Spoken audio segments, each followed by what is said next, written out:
Good morning and welcome to Purpose Driven Finances, where our focus is helping you use your finances to achieve the purpose and plan for your life. And now here's the host of Purpose Driven Finances, Alan Molina with Serwus Capital Management. Hey, good morning. This is Alan Molina, your host of Purpose Driven Finances and president of Serwus Capital Management. Hope you're having a glorious Saturday. Man, it's so pretty out there. Nice, crisp, cool mornings. Warms up, makes it a great day for golf, apple picking, or you know what? Rich's favorite, going to an antique show. Apple picking's right up there with that. Yeah. Me.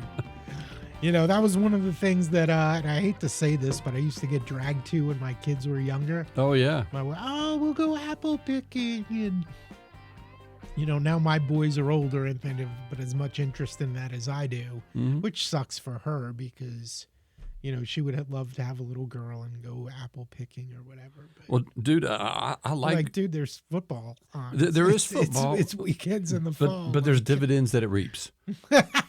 And also, it helps the budget. It helps the budget. It does? It does. How? Because I'll give you an example. My wife and I went out and we went blueberry picking. We probably got 20 pounds of blueberries. Oh, okay. And... it's a lot of blueberries. It is. What we did is she put them on a pan and flash froze them, I think is what it's called, and then bagged them. And like today for lunch, or not my lunch, my second or third breakfast, I had I had some blueberries. Time out. Yeah. Your third breakfast? Yeah, because I'm very... because who doesn't have three breakfasts every day? Yeah, I am boring when it comes to food. Because I realized that I don't have any taste buds. You know, COVID not only made them worse, but it made me realize I never had any. And so I have basically the exact same meals up until, unless we're out, probably until dinner every day. Every day. I have a large serving of oatmeal with brown sugar. Then after that... Now, why the brown sugar if you can't taste? I can taste salt and sweet. Okay. I like it a little bit sweet. And then after that, I have then I have a half of a bagel with cream cheese. And then I have a protein shake, 2 scoops of protein. Then after that, I have 2 sausage patties with 2 pieces of cheese on each sausage patty and a 1/4 cup of fruit. And that's what I eat. Okay. And then if I have my next meal is usually 6 chicken nuggets and a handful of pretzels. And is that like lunch 1 or 2? Something like that. Yeah. That's what I do, bro. You know? You know, as you were describing that, I'm sitting there thinking to myself, at what point do I have to jump in and just stop you so the listeners don't go too much information? TMI. Yeah, it's but I had to ask, man, a third breakfast. Yeah. You know, but they're really not very big. Okay. And it just, you know. So what are you constantly eating? Is that what's going on? Well, I have found that my body operates the best eating about every 2.5 hours. Okay. So it's not like, you know, breakfast is at 7 a.m., the second breakfast is at 8 a.m. Right, exactly. It's about every 2.5 hours. Yeah, about every 2.5 hours. You know, it's I'm sorry to distract. No, I heard a third breakfast and I was really thrown by that. And you say, Alan, why? You know why, Alan? Because see, I try to make everything in my life purpose driven. I'm like purpose driven on steroids. Purpose driven breakfast? Yes.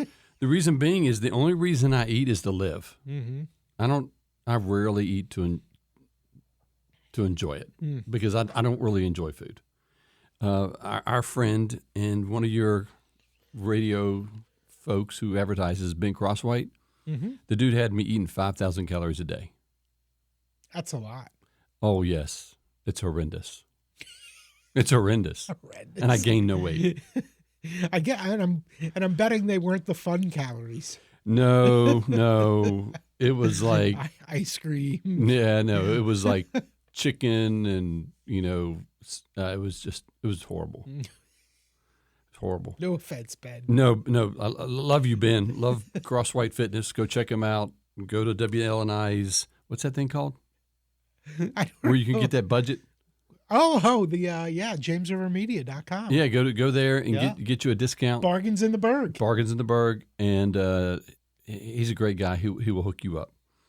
So, folks, I know we're having a lot of fun. It's been a glorious week. This week, I wanted to thank you and James River Media for hosting me and a whole bunch of others for the golf fall event up at Wintergreen. Yes, the event. We had a blast. Beautiful day. Glad you could make it. I know you had a really fun foursome. Yeah, it was great. I enjoyed everybody and enjoyed. It was actually the first time I ever really enjoyed golf. Wow.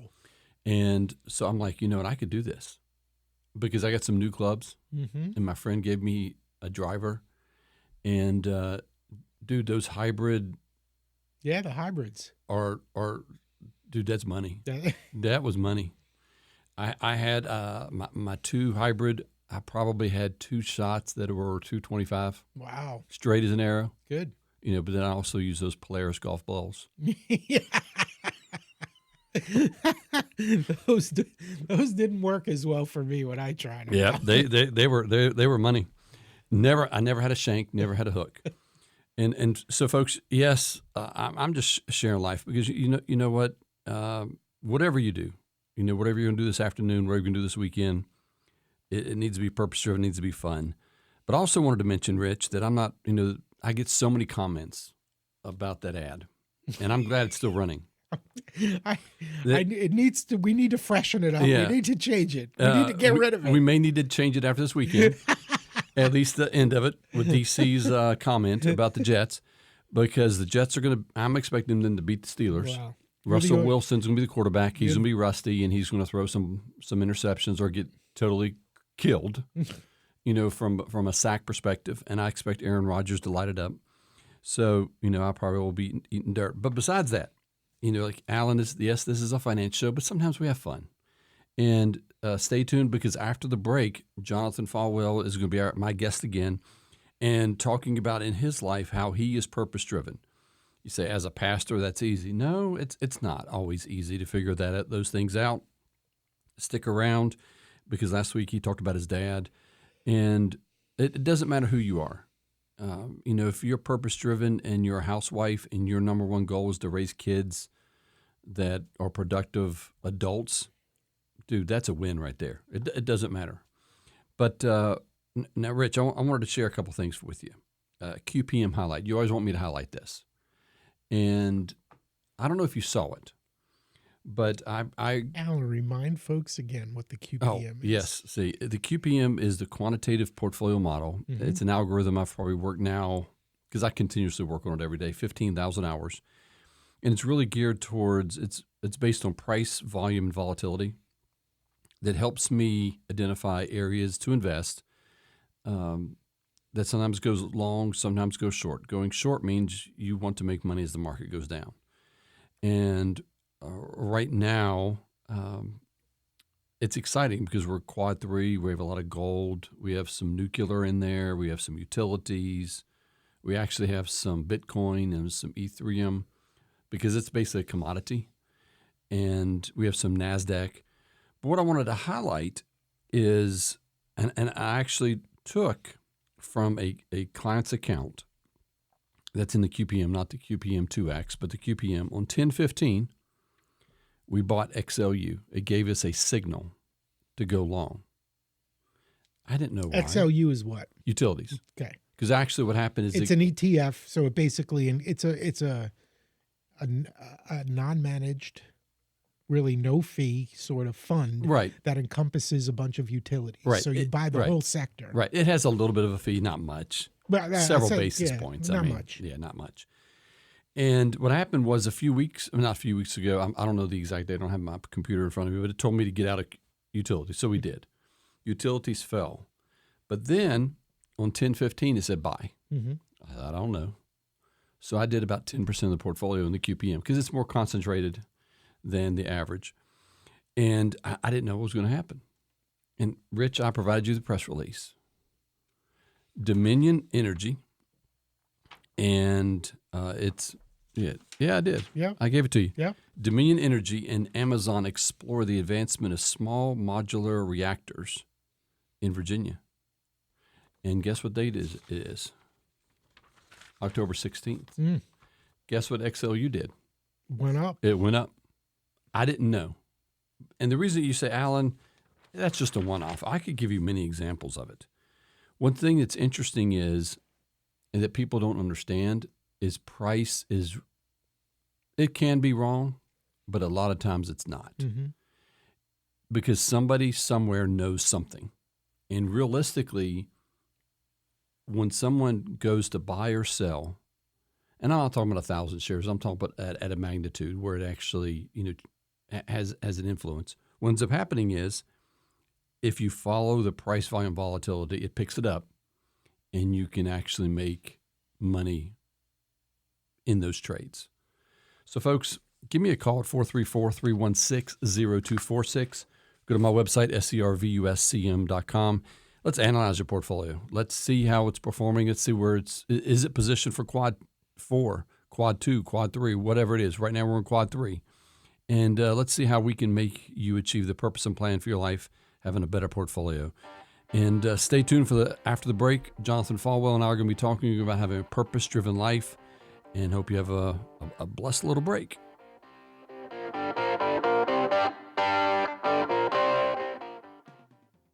Is this election year wearing you out with all the empty promises and false claims? I tell my kids most politicians are all sack, no potatoes.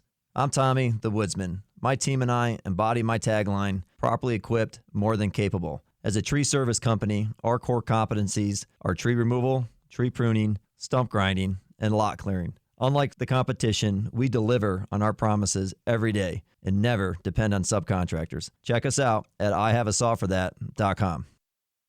Dan Bongino. There is something massive here that they are hiding, that they are putting so much effort into making this January 6th pipe bomb story go away. There is no way this is just a small thing.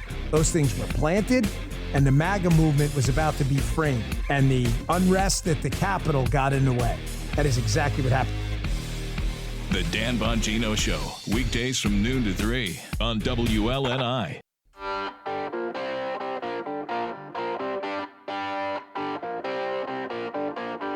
And now, back to Purpose-Driven Finances. Here's Alan Molina with Servus Capital Management. Hey, good morning. I hope you're having a great Saturday. Thank you for sticking around for the second half of the show. Sitting here with my pastor, my friend Jonathan Falwell, talking about his purpose, his plan that God has for his life, but also how he's achieving it. If you have any questions, want to do a portfolio review, give me a call at 434-316-0246. And Jonathan, good to have you back. Thank you for being here. Absolutely. Great to be with you. And Rich, thank you for being Rich my was kind of quiet co-host last week. He didn't say anything. Dude, I get out of the way, man. I mean, you guys are having a great conversation. I'm anxious to see where it goes today. And Jonathan, as my pastor and leader, do you see the value in people having a purpose and plan in their life? Well, there's no question. I mean, again, as I said, I know it's a silly question. Yeah, as I said last week, I'm a preacher, and so if you ever heard a preacher say, "No, I don't think so," find another preacher. Right, like exactly. Get someone else, because that guy doesn't know what he's talking about. Of course, there's value in knowing your purpose, because if not, then you'll walk through the rest of your life aimlessly. You'll walk through like, what am I here for? Why am I here? What's the point? What am I supposed to be doing? And honestly, there are a lot of people today that are walking through life like that with hearts that are not full, hearts that are empty, with angst and with sorrow, and not finding joy at all because they have no idea what they're supposed to be doing. Now, I'm not only talking about like career paths. Right. Certainly that's something that, you need to figure that out. You want to walk through the doors that God has for you in that realm, but also like in the idea of like you have a responsibility as a person, as a citizen of this community. Like you've got a purpose here, right? A purpose in your community, a purpose in your neighborhood, certainly a purpose in your family. To not just simply take up space, to not simply just be the guy who goes home after work and plays video games and eats pizza for the rest of the night and then goes to bed. Like you have a purpose in pouring yourself into others to help them become all that they are supposed to become. And so there's no doubt there's value in it, but not only value, it's a responsibility, it's a requirement, and it's the only way to truly understand and to find the kind of joy that God wants us all to have.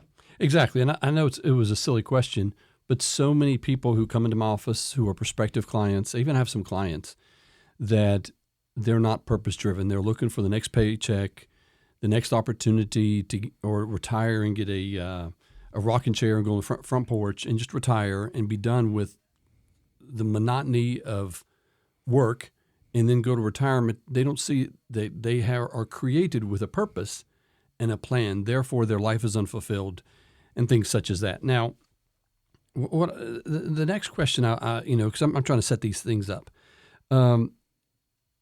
Couples who have an unhealthy view of finances, what have you seen it lead to? Well, obviously in a relationship, husband and wife, they get married and they have no picture of or an understanding of how to properly manage the resources, manage their finances. As I mentioned last week, 1 Corinthians 4:2, we're all nothing more than stewards or managers of what God places into our hands. And so if you can't figure out how to do that well, then what you end up doing is you spend the rest of your lives, the rest of your marriage, digging a hole. And when you dig that hole, all that you're really doing is you're digging it deeper and deeper and deeper, and you're just slinging the mud on yourself. Right. Because you never figure out how to find joy and happiness and fulfillment because you're always trying to figure out how to get till tomorrow. We talk about this idea of living paycheck to paycheck. I mean, that's certainly not something that in our society. Set the spiritual side aside for a moment. From the perspective of a pastor, but just from the idea of like in humanity, like in the idea that we have as Americans, like that's not the American dream to live paycheck to paycheck. Worried about what if I have a flat tire, how that's going to set me back, and those kinds of things.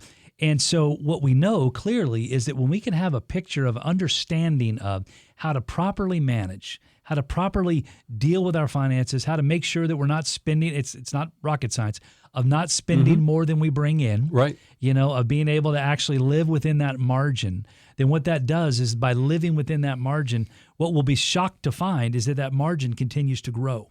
It'll actually get bigger and bigger and bigger to the point where one day you'll be able to sit back and recognize like, man, we're pretty comfortable here.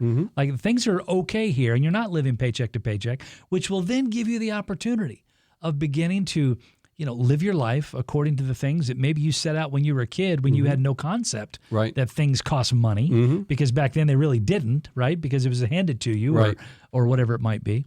It gives you that opportunity to begin to live life that you're called to live. Like you said, a lot of people, they're sitting there thinking, they're aiming to retirement.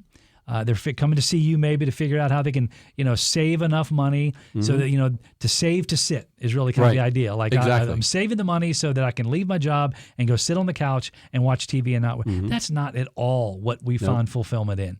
We're not called to save to sit. We're called to save to serve and save to live. Exactly. Like to make sure that we have the margin that we need so that we can live a life of generosity, not only for our families, but also for a community, for churches, if you're a person of faith, of recognize like I can help other people, like what we've seen in the last few weeks down in North Carolina, where some people were so desperately needing help, where you have the opportunity of helping people like that, of blessing people and encouraging people when that moment they have nothing left. And so when you don't have a view of how to manage things well or have purpose behind it, then you'll never be able to be the kind of person that can come alongside somebody who is hurting and make a difference. Exactly. It's because we're called, I love the alliteration. We're not I'm called, a preacher. That's what I do. I love it. Not called to sit, sir. We don't save to sit. We save to serve. Exactly. Love that. I need, I'm going to trademark that, Rich. That's good stuff. There we go. That's good.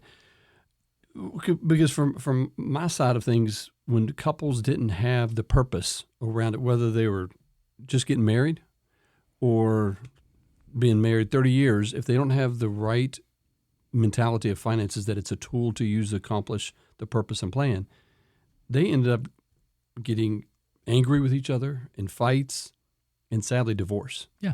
And but you totally nailed it. Now, what I wanted to do is transition to you personally. Because in Lynchburg, everybody knows you as the pastor of Thomas Road Baptist Church, and of who you are and things such as that. What is the purpose and plan for your life? Well, I know clearly, for me, I was called to be a pastor. I was called to, be a minister, to serve within the local church, and that's where I find my joy. That's where I find my passion in helping other people grow in their faith and reaching out to this community and ministering to people in this community. That is clearly what God has called me to do. I think that calling is something that allows me a little bit of latitude to be able to do some other things. Because what I recognize is while God's called me to minister to people and to help people, God has also called me to help other people help people. And so that's why, with my involvement with Liberty, that was what drove Dad to start Liberty back in 1971 to begin with. And so I, had the privilege of being able to do that there with, young people who come from literally all over the globe, all over the world, to help them grow in their faith, to be able to go out and to make a difference in the lives of others. And so I always keep that first and foremost in my mind, that this is what God's called me to do, and that's where I find my joy. There's no question about it. Now, that's on a professional side. That's where I find my joy in my wife and my kids and my family, my grandkids, and the grandkids I've got 3, I've got 2 on the way, and just that incredible opportunity of being able to encourage and to bless them and to minister to them. But when it comes to finances, I also know this. I also have a responsibility to do something for my kids when I'm not here, to bless them when I'm gone. It drives me nuts when I see people like, these billionaires out there in the world, these guys that Jeff Bezos and others who say, I'm Bill Gates, I'm not leaving anything to my kids. Right. That's ridiculous. Totally ridiculous. You don't have to leave them $100 billion, but leave them something, exactly. Right? Because you have been blessed, bless them and encourage them. And so I find joy in being able to do what I can do to not only encourage others within the church and others within the community and others within Liberty, others within my family, of just recognizing. That's where I'm happiest. That's where I find my joy, is making that difference and making that impact. Hey, that's awesome. Hey, quick follow-up question from last week when we talked about that aha moment, and there isn't always one. Was there one for you when you said, hey, look, this is really my calling? Yeah, there was for me. In fact, when I graduated from college, for a couple of years, I went into business. I actually had a restaurant here in town, which is a great way to lose money, by the way. I had a restaurant for a couple of years and doing some other business things with some friends. And there was a moment about 2 or 3 years outside of college when I just clearly knew, God wants me to go into ministry. And so I stayed in business because I had to eat, right? And so I stayed in business, but I went to seminary. And I got my degree, my master's degree in religion. Later on, I went to law school, got my law degree, and never intending to practice, but just thought there's great, tools there that I could use, and thinking that probably I would spend my life maybe doing some kind of the backside of ministry with regards to administration or operations, or thinking at the time like my dad's going to live forever, I'm going to just help him, and then there was that big aha moment when God clearly made it abundantly clear to me, like he wanted me to preach. And at that time, it was a little bit scary because I was thinking my dad's here. I'm probably going to end up going somewhere else to preach, to another church in some other city somewhere. And then, of course, by the providence and sovereignty of God, he kept me here. And, in 2007, when my dad passed away, it became very clear to me that God wanted me to step in and to continue moving things forward here. Anything else, Rich? No, I just, I love it. Well, it's great. I figured, come on, with Pastor Falwell, that had to be that aha moment.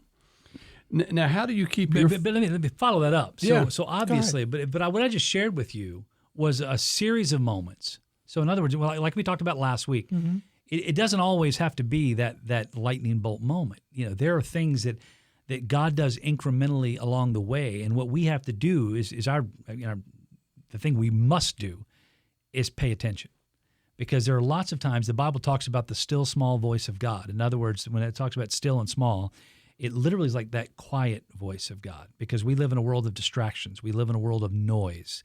And whether it's noise on social media or noise in our community or noise in an election or noise in division that we see, we always have to be in line and in tune with what God's speaking to us, so that we'll know when those moments show up that might not be the lightning bolt moment, but it's clearly the moment that God has for us. Again, I'm going to preach whether you like it or not. I like you know it. that. It's your thing. There. I know the answer, but I know there's people out there listening that wonder, is there a call? Do you think there's a calling besides ministry? Oh, absolutely. Absolutely there is. There are people who are called to be, my sister's a surgeon. There's no doubt in my mind that God called her to be a surgeon. And while she is using that intelligence that she has, that knowledge that she has, that craft that she has, she's using that as a calling from God to do what God's called her to do. If she decided to go off and be something else, she probably would fail. But yet now she's been a surgeon for 30 years, a chief of surgery down in Richmond at a hospital down there, and God has used her and allowed her to have a great impact and influence. And that was clearly a calling from God. There are teachers today that are teaching in the schools around our community, teaching first graders, second graders, third graders, and they've been doing it for decades. And it wasn't a stair-step job for them. It wasn't a rung on the ladder. It was a calling that God, in fact, to teach first graders for 30 or 40 years, it has to be a calling, right? Exactly. And so there's no question that their calling is not just for ministry. Calling is for what God equips you for. That's awesome. And now, how do you keep the focus of your calling rather than accumulating wealth? Because you could easily manipulate the system in America to accumulate wealth. We've seen it. How do you? And sadly, we've seen it in ministries. Right. Yeah. That's really what I was referring to. Yeah. How do you keep steady? How do you keep the focus? What do you do personally? Well, so there's a practical side of that. There's some philosophical side and a practical side. So philosophical side is like keep grounded in the Word of God, because I can take you to 1,000 scriptures that will tell you like don't let stuff be your goal. Right. The Bible says don't lay up for yourself treasures here on this earth that will rust and moth decay. Like lay up for yourself treasures in heaven, because that's what really matters and that's what will last. Right. So there's the philosophical side, the spiritual side, but then the practical side is if you were living a life, as we talked about last week with my dad, where you looked at stuff as a resource and as a tool to accomplish what God's called you to accomplish and to bless others, living a life of generosity, then you'll never really get into the place where all you want is stuff, right? So if you have that desire, so that means be a person who gives, encourage others by giving to others, blessing others. I'm one of those guys that some people say I'm a sucker, because when I see somebody standing on the side of the road with a cardboard sign saying I'm hungry and I'm homeless, can you help? Everybody tells me, don't give it to them. They're just going to waste it. And I sit back and think, well, you know what? It's not my job to judge what they're going to do. I give them money. And so I give the money to guys on it. Now, again, people are going to follow me around in my car now and stand on the side of the road. But I do that because I want to have that heart of generosity. I give to other organizations. I give to other ministries. I give to organizations within our own community. Patrick Henry Family Services, now 518, other organizations like that, to help them accomplish what they are called to accomplish. Because if I'm a person who lives in generosity, and if I look at my hands as being rather than tightly closed, but rather slightly open, so the stuff that God puts into my hand, I'm not holding on to it really tightly, but yet I'm using it and doing other things with it to bless others, then I'll never get myself into the place where like I want to hold on to more and more stuff, because I'm living a life of generosity in giving stuff. Right. And the more money that I might make, to me it looks as it's a resource of more money that I can give and serve others. Now, as I said last week, and I'll say it again today, or maybe I said it today, I can't remember, but I do see myself that I have a responsibility to bless my family. Right. And so, yes, I will do things to invest money and to set money aside so that when I'm gone, that I'll be able to bless my wife and bless take care of my wife at that time and bless my children when I'm gone. And I think that is something that's important.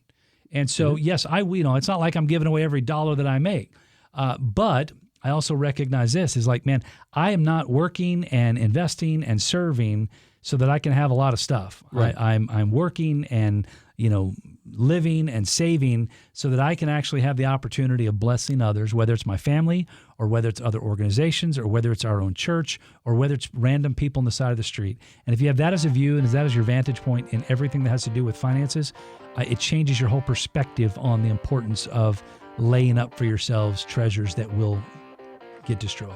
Hey, that is so awesome. In this week on, the goal is to bless others and to have a purpose and a plan, because family comes first, then the church, and then your ministry. Well, Jonathan, thank you so much for being here once again on Purpose Driven Finances. You've so well articulated what I wanted people to listen, and hopefully they took notes, or at least mental notes, and helped them to develop the purpose and plan for their life. Folks, give me a call at 434-316-0246, or go to my website, servuscm.com. Hope you have a blessed weekend, and catch you next week.